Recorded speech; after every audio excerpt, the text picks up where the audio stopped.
Muy buenos días a los hermanos de la iglesia y todos los oyentes. Es un gusto poder compartir hoy una meditación sobre la palabra de Dios, que es nuestra fuente de inspiración y de vida como creyente, como personas de fe. Quisiera que podamos meditar en una idea muy sencilla que tiene que ver con la idea del Dios de la vida. Un texto muy interesante es el texto de Juan 14, 15, 19, que dice así: el ladrón no vino sino para robar, matar y destruir. Yo he venido para que tengan vida y para que la tengan en abundancia. Más adelante, versículo 19 del capítulo 14, dice: porque yo vivo, también ustedes vivirán. En este contexto de pandemia, el tema hegemónico es la muerte, ¿no? Hoy vemos que los canales de televisión todos los días pasan las estadísticas de la muerte. Pareciera ser que vivimos en la cultura de la muerte. Pero no solamente muertes por el COVID, sobre este flagelo que está sacudiendo a nuestra humanidad, sino que miles de personas mueren diariamente por diferentes situaciones donde la vida está puesta en jaque. La vida está en límite por la injusticia, por el hambre, por la explotación. Miles de vidas son vulneradas en nuestro mundo. Pero no solamente vida humana, inclusive en el planeta mueren millones de vidas de animales y plantas diariamente por nuestros sistemas, por la contaminación. Es decir, pareciera ser que vivimos en un contexto de muerte. Ahora, en este sentido, yo estaba pensando, y eso es lo que quería compartir en este día, nosotros como personas de fe, que compartimos la fe en el Dios cristiano, ¿tenemos algo que decir en este contexto? ¿Nuestra fe tiene algo que decir al contexto de la muerte? Pues claro, sin duda, porque nuestro Dios es un Dios que exalta la vida. Dios, el Dios cristiano, el Dios de Cristo, el Padre de Cristo, es el Dios de la vida. En este marco yo quisiera que podamos reflexionar en esta mañana en dos temas. Primero y principal, ¿cómo entender la misión de Dios? ¿Quién es Dios? Y en segundo lugar, ¿cuál es la implicancia de esta misión, de lo que es Dios, para la vida de la iglesia? En primer lugar, la misión de Dios es lo que se conoce comúnmente como la missio Dei, la misión de Dios.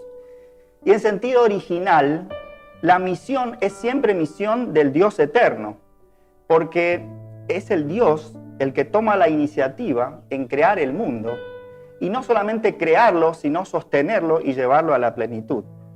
Podríamos arriesgar una definición y decir que misión, entonces, es el envío que hace Dios del Espíritu Santo por medio del Hijo para dar vida al mundo. Como leíamos el texto allí al principio, dice Jesús, o expresa Jesús: yo he venido para que tengan vida y para que la tengan en abundancia. Y el otro texto, en el marco justamente de la promesa del Espíritu Santo, allí en Juan 14, Jesús está partiendo y dice: yo le enviaré al Espíritu Santo, el Paráclito. Y es justamente ese Espíritu, el Espíritu de Cristo, que resucitó a Cristo de la muerte. Por ende, es el Espíritu de la vida. Es decir, Dios nos envía a su Hijo para salvar el mundo, y Cristo nos envía de parte del Padre al Espíritu de la vida. El Espíritu Santo es el Espíritu de la vida. La Biblia nos enseña que Dios ha creado el mundo por su Espíritu. El Ruaj de Dios es ese aliento vital de Dios que trae vida al mundo entero. Nuestra confesión de fe como cristianos dice que el Espíritu es la fuente de la vida, Señor y dador de vida, dice la fórmula del Concilio de Nicea, allí en la fe trinitaria. El Espíritu de Dios trae al mundo la vida. Ahora, el Espíritu de Dios que crea y vivifica comienza aquí y ahora, antes inclusive de esta muerte. Es decir, Dios no espera la muerte para darnos la vida, sino que ya nos trae en este mundo, a esta vida concreta, nos trae vida eterna. Porque Cristo es la resurrección y la vida. Por lo tanto, el Espíritu de Cristo, la cual Él nos envía, es ese espíritu de vida inmortal. Es el espíritu indestructible, como dice allí en Hebreos 7, 16 y 9, 14. El espíritu de la vida. En el envío del Espíritu Santo, entonces, Dios cumple con la gran misión que es la donación de la vida. ¿Qué es Mission Dei? ¿Qué es misión de Dios? Dios cumple la misión que es la misión de la vida. La misión de Dios significa entonces un sí incuestionable a la vida. La vida está entonces llamada a ser vivida en la alegría y el gozo de Dios. Dios crea la vida, sostiene la vida. Y Dios potencia esta vida concreta desde su propio espíritu. Por eso podemos decir nosotros que donde está Jesús y donde está su espíritu, allí se hace presente la vida. Es muy interesante cuando leemos los evangelios, allí se narra justamente en la experiencia que tiene el pueblo donde Jesús camina. Son experiencias de vida. Los muertos resucitan, los enfermos son sanados, los poseídos son liberados de la esclavitud del pecado. Es decir, donde se mueve Jesús, allí hay vida. Misión, pues, entonces, es en sentido divino movimiento de vida, es vitalidad. Misión es salvación para la vida, para esta vida concreta. Misión de Dios, entonces, es consuelo y valor para esta vida debilitada. Dios vino a este mundo y envió a su Hijo a este mundo para traer vida. Y este mundo, nuestra vida concreta, es un mundo donde la vida está lastimada, donde la vida está herida, donde la vida está en riesgo, donde predomina una cultura de la violencia y de la desvalorización de la vida. Hoy, por ejemplo, en nuestro contexto, aquí en Argentina, está latente el debate por el aborto, ¿no? Que no es ni más ni menos que una discusión por la vida. Es decir, estamos en un contexto donde pareciera ser que la vida no tiene valor. Ahora, nosotros, como hijos, como hijas de Dios, como personas de fe, somos agentes de vida, porque nuestro Dios es el Dios de la vida. Misión Dei o misión de Dios es entonces misión de vida. Ahora bien, ¿qué implicancia tiene esto para la iglesia concreta? Que nuestro Dios sea el Dios de la vida. ¿Qué significa eso para nosotros? O en otros términos, ¿qué función debe cumplir la iglesia hoy en este contexto donde la vida está puesta en riesgo? La misión de la iglesia hoy debe estar ayornada al contexto donde se habla todo el tiempo de la muerte. Es decir, quisiera que podamos pensar en una misión de la iglesia como promotora de la vida. Entonces, el segundo punto que los invito a compartir es la iglesia o la misión de la iglesia en la promoción de la vida. ¿Qué se entiende por misión o cómo se ha entendido la misión de la iglesia a lo largo de la historia? Si pensamos en la era romana, vamos a entender o vamos a recordar que la expansión del Imperio Romano, el cristianismo en el Imperio Romano, consistía justamente en extender ese imperio cristiano a todo lugar y en todo contexto. Pero también misión de la iglesia se ha entendido como la expansión de la civilización cristiana o de los valores cristianos en el mundo occidental. También se ha entendido a lo largo de la historia misión como la expansión de los valores y las normas. Es decir, misión tendría que ver con determinado tipo de conductas o norma o un estilo de vida. Ser cristiano entonces significa o significaba comportarse de determinada manera, tener determinados tipos de valores o de conducta. Ahora, la pregunta que podemos hacernos es ¿ya esto de por sí vida nueva en el Espíritu Santo? La condición de ser miembro de una iglesia ¿es ya salvación por el Espíritu? ¿O la opción por el estilo de vida cristiano? ¿O los valores cristianos? ¿Es ya regeneración de la vida? Nosotros habíamos dicho hace unos minutos que misión es misión de Dios por la vida. Y la misión de Dios en el espíritu de la vida es algo más que simplemente participar de una iglesia. Misión de Dios por la vida es más que simplemente comportarnos con determinados patrones o normas de vida. Misión es la vida nueva. La misión es la iglesia que protesta por una realidad que condiciona la vida. Misión de la iglesia debe ser entonces, en el contexto de la misión de Dios, una iglesia que protesta en contra de los poderes que alienan la vida y que difunden la muerte. La misión de hoy consiste entonces en predicar la vida total y plena que Dios nos ofrece.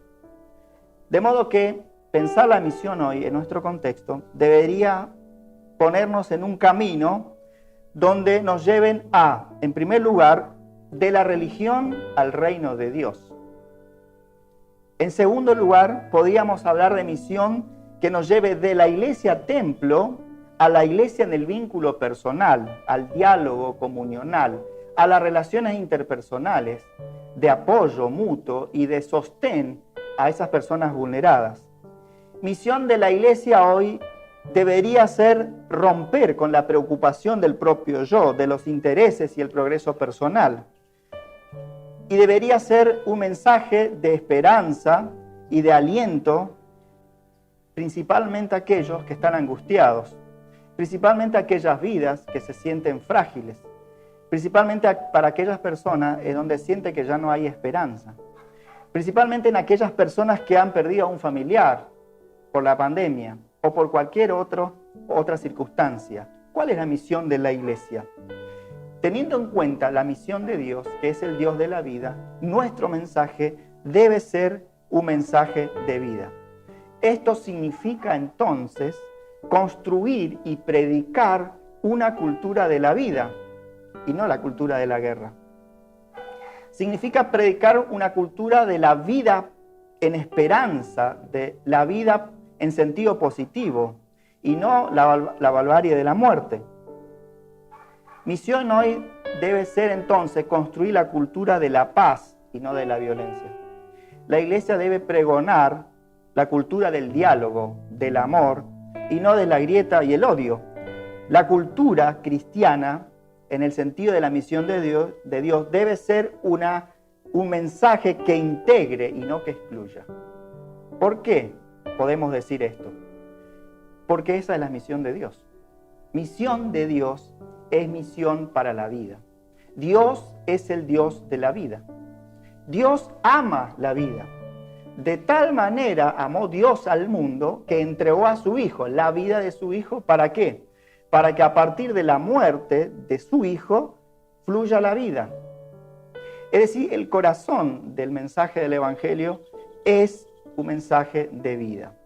La iglesia entonces cumplirá con su misión solo si se ajusta y si corresponde a la misión Dei, es decir, si llega a ser esa misión que promociona la vida en todos los aspectos. Aquí deberíamos hacer una declaración, porque al menos en nuestro contexto evangélico, cuando hablamos de vida cristiana o de la vida en Dios, solemos asociar la idea a la vida espiritual. Es decir, que se habla de la vida de Dios y en Dios, la vida del espíritu, pero dejamos afuera la corporalidad. Y no hay que olvidar que el Dios se hizo carne y que vino a salvar y a traer vida a la carne concreta, al cuerpo concreto. Cristo trajo vida a esos moribundos concretos. No vino a salvar su alma, sino esa vida integral. Y esto es importante tenerlo en cuenta porque en nuestra historia hemos escindido el espíritu del cuerpo, hemos separado y nos hemos enfocado entonces en salvar almas. Y no importa tanto qué pasa con el dolor concreto de las personas, el dolor físico, el dolor corporal, la angustia existencial. Dios vino a salvar vidas concretas, vidas reales, vidas de carne y hueso. Por lo tanto, es una misión de vida integral. Ahora deberíamos hacernos otra pregunta. ¿La vida de Dios es solamente la vida del futuro? ¿Estamos hablando de que Dios trae vida para el futuro de la eternidad? Bueno, en el mismo sentido, tenemos que decir que el Dios vino a salvar esta vida. Es decir, hay un texto muy interesante en Efesios 1:14 que dice que el Espíritu se le llama arra de la gloria. Es decir, las arras de la gloria plena, se amarra ya acá en este mundo. Es decir, el reino de la gloria de Dios, la vida plena, comienza aquí y ahora. Es este mundo el presupuesto del mundo futuro. Es este mundo, esta historia, estos cuerpos que Dios vino a salvar y es el presupuesto para la vida plena. Es decir, que Dios viene a traer vida a esta vida amenazada, a este cuerpo amenazado, a este mundo amenazado. Es esta vida menguada, entonces, el presupuesto de la vida plena. Podemos decir entonces que el Espíritu Santo de Dios, el Espíritu Eterno, es la fuerza de la vida y que hace que esta vida frágil, debilitada, se vuelva otra. Es decir, en el dolor, en la angustia, en la desesperanza, la presencia del Espíritu indestructible hace que esta vida tenga otro sentido y que ya se comienza a vivir hoy la vida plena. Es decir, la vida plena, que es el futuro escatológico, se hace presente hoy a través del Espíritu. ¿Por qué? Porque el Espíritu es el Espíritu del Cristo resucitado y Cristo ya resucitó y ha dado plenitud y victoria a la muerte.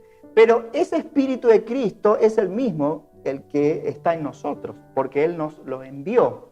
Es decir, que entonces la presencia del Espíritu Santo hace que esta vida real y concreta ya comienza a caminar en la gloria.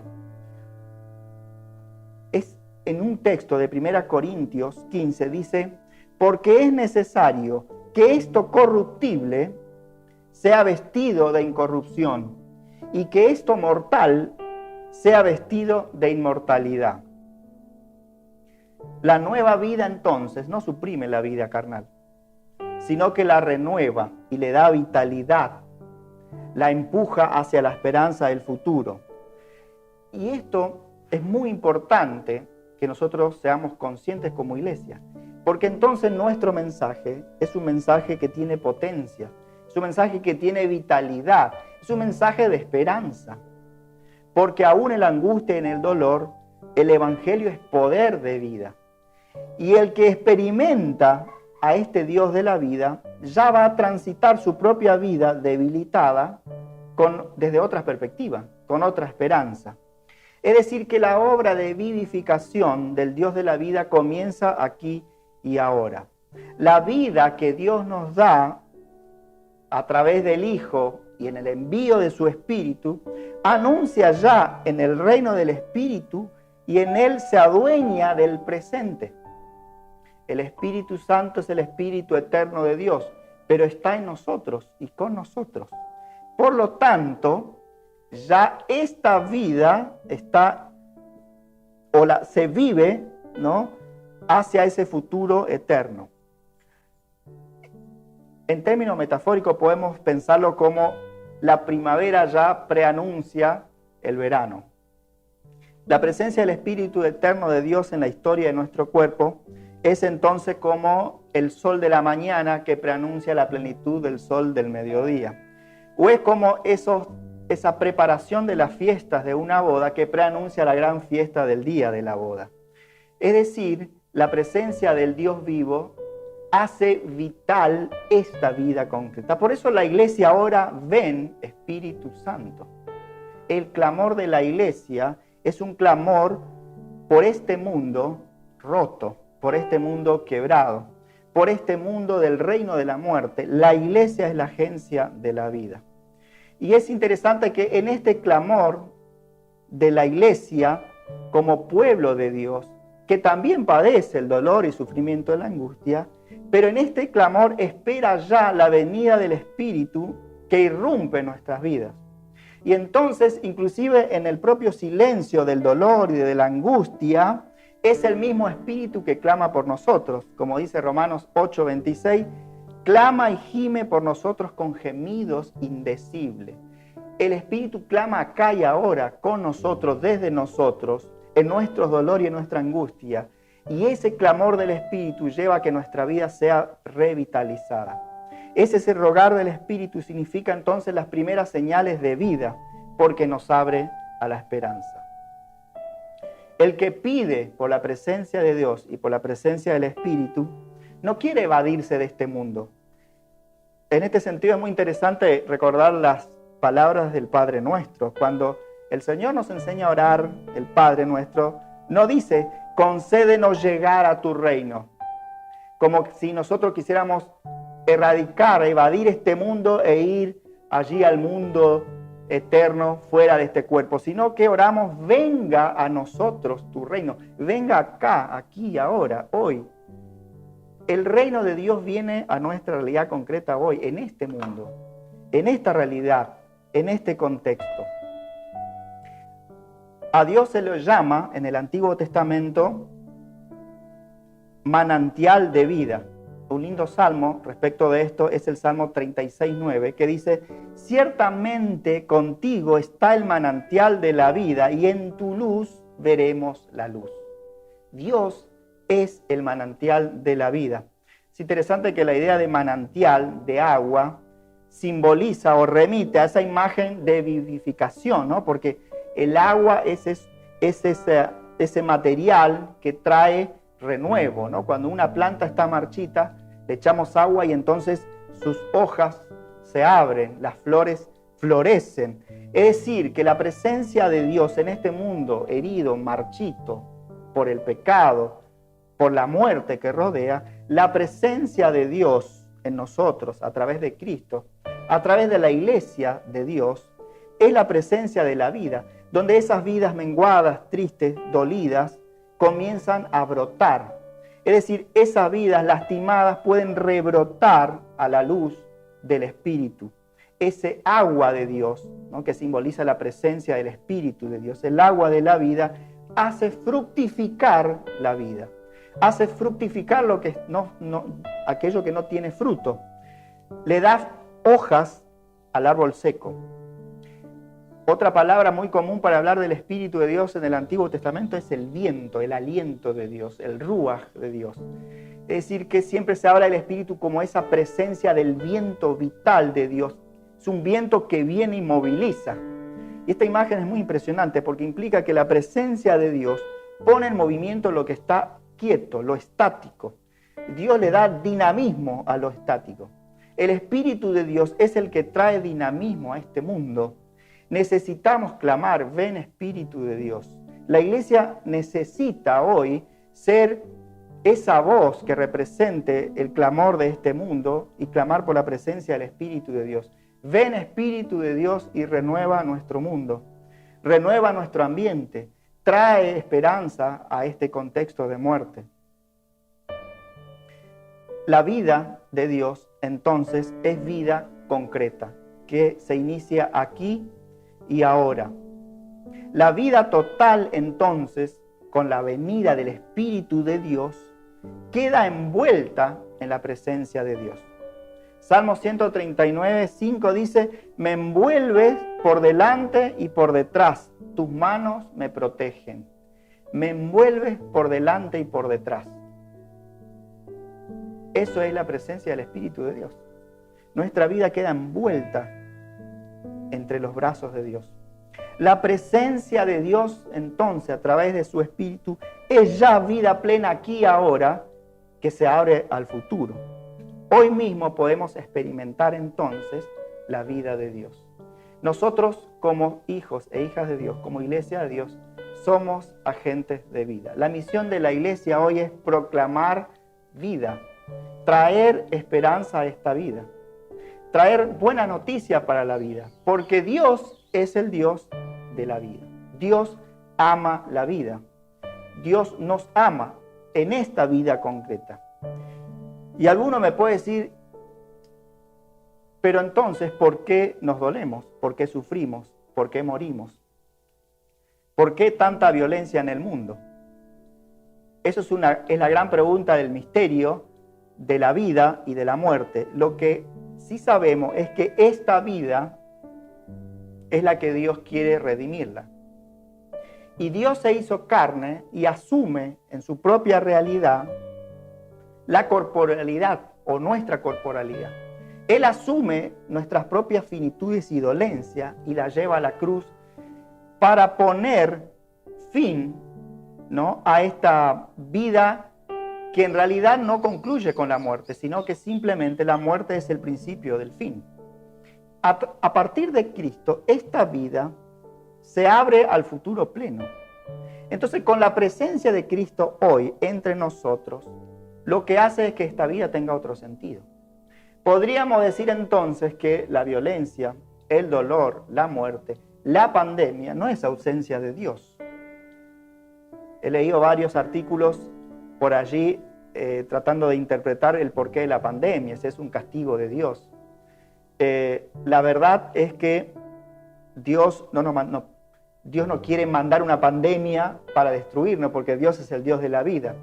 La cuestión de la muerte y el pecado y la cuestión de las enfermedades tiene que ver con la realidad del mundo finito y limitado. Ahora, lo que hay que decir, y que esto es lo que tenemos que creerlo y afirmarlo, es que Dios quiere redimir este mundo concreto, este cuerpo que se muere. Y la muerte no es un obstáculo para Dios. El dolor y la violencia no es un obstáculo o ausencia de Dios, todo lo contrario. En Cristo y en la presencia de Cristo y su Espíritu en nosotros, hace que esta vida se vuelva vida eterna desde ya. Por lo tanto, en el dolor, en el sufrimiento, Dios lo llena con su presencia. Deberíamos pensar entonces, como dice allí el Salmos 23, versículo 4, aunque ande en valle de sombra de muerte, tú estarás conmigo. En este valle de sombra de muerte, donde vemos miles de vidas muertas todos los días, no significa ausencia de Dios, significa presencia de Dios. Aunque atravesemos el valle, el sombrío de la muerte, tú estás conmigo. Dios está con nosotros. Dios transita con nosotros. Él camina con nosotros. Podemos decir entonces que en el dolor, en la angustia, en la soledad, en la tristeza, a partir de la presencia del Espíritu de Dios, esta vida entonces cobra sentido. Dios transita y camina con nosotros. Dios llena nuestro dolor con su presencia. Y entonces ya ese dolor no es ausencia de Dios, sino pasa a ser un momento de confianza y profunda esperanza en el Dios de la vida. Para concluir entonces, podemos decir que aquel que experimenta, aunque sea una chispa de ese amor de Dios, Dios de la vida, siente que su vida vuelve a nacer. Aquel que experimenta, aunque sea un poquito, este amor de Dios, su vida cambia, su vida se renueva, su vida cobra nuevo ánimo, cobra conciencia de la dignidad de la vida. Entonces esta vida tiene un valor para Dios, creador de la vida. El que experimenta, aunque sea un poco al amor de Dios, se levanta y vive esta vida con la frente en alto y comienza a transitar en este mundo con la cabeza en alto y valora y sirve a Dios y sirve a todo aquello que favorece la vida. Por eso, aquel que experimenta al Dios de la vida, al Espíritu de la vida, puede consolar al que está triste. El que experimenta la presencia del Espíritu Santo da acogida a los extranjeros, perdona los pecados de otros, trabaja para salvar la vida amenazada y dañada, denuncia los poderes destructivos, las injusticias de un sistema que oprime y que daña la vida. Por lo tanto, nuestra misión como la Iglesia de Cristo vivo debe ser contraponer con la cultura de la vida a una cultura de la muerte. La Iglesia hoy debe poner la cultura de la solidaridad ante una cultura del aislamiento, de lo privado, de la libertad como esa capacidad de hacer lo que yo quiero en detrimento de otro. la vida cristiana y el que cree en Cristo y la iglesia, entonces, promociona una vida que se caracteriza por la valoración, la promoción y el cuidado de los otros. ¿Por qué? Porque la vida tiene dignidad. Por lo tanto, el que experimenta a Dios de la vida vive para salvar vidas. El que experimenta el espíritu de la vida ofrece su vida para salvar vidas. Por eso el cristiano apasionado sirve a la vida, que no es otra cosa que servir a su Dios. Pero principalmente se esfuerza por servir a los más vulnerados, a los más débiles, aquellas vidas que viven corporalmente las injusticias y el dolor. Allí está el pueblo de Dios como Jesús, que iba a aquellos desamparados, aislados, porque justamente esos son los que sufren el mal del mundo y quiere darle allí el abrazo de la esperanza de que finalmente su vida tiene un valor y tiene sentido. El pensamiento actual de la iglesia debe ser un planteamiento teológico, pastoral y misional con una teología y con un contexto y un mensaje que integre la vida toda, carnal y espiritual. Dios viene a salvarnos todos, todo nuestro ser. Quisiera terminar con una oración de un teólogo, no es mía, que expresa el clamor por la presencia de ese espíritu. Y es esta oración entonces que quiero invitarlo a que me acompañen y que podamos guardar en nuestro corazón. Creemos en el Dios de la vida, actuemos entonces para promocionar la vida. Dios vino a salvar vidas. Nosotros como su pueblo estamos para servir y salvar vidas. Cristo no vino a fundar una religión, vino a traer vida. Nosotros no estamos para hacer religión, ni extender las estacas de nuestro templo. Estamos para salvar vidas. Dios, creador del cielo y de la tierra, es tiempo de venir a ti, porque nuestro tiempo se termina y este mundo pasa. Tú nos diste la vida en la paz entre nosotros. Nosotros la hemos destruido en la guerra de unos contra otros. Tú has afianzado tu creación en equilibrio. Nosotros queremos el progreso y nos arruinamos. Ven, creador de todas las cosas, y renueva la faz de la tierra.